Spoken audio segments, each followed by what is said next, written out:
Last time we opened the code. This time we don't need to connect anything separately. We just need the NRF 52840 module that we have been using so far. After connecting the module, I will erase the code and try writing the code once.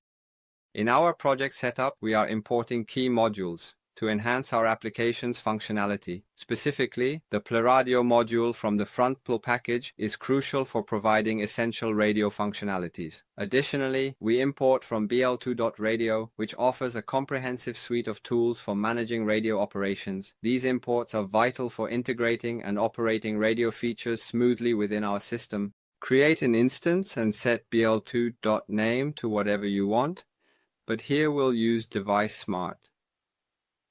After creating the provider instance related to the device smart advertisement, you will start advertising by passing the previously created advertisement instance to apply.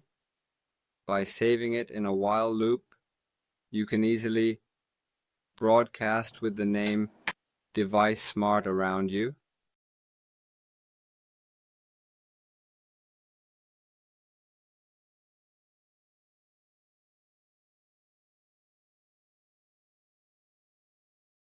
We are advertising.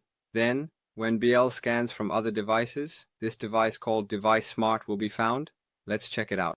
First of all, I am currently using Android, and if you search for Light Blue on the Google Play Store, you will find an app called Light Blue like this.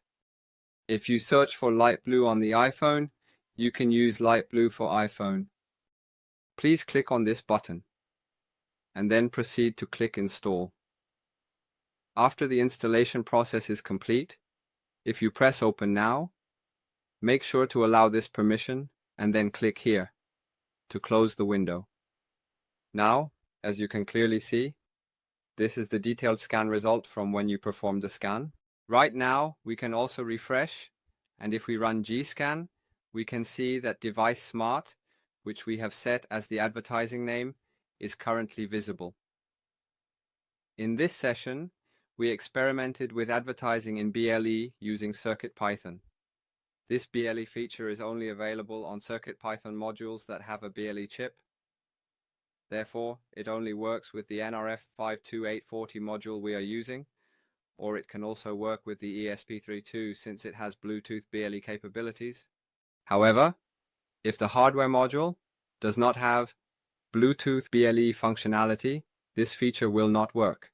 Then, I will see you next time with different content.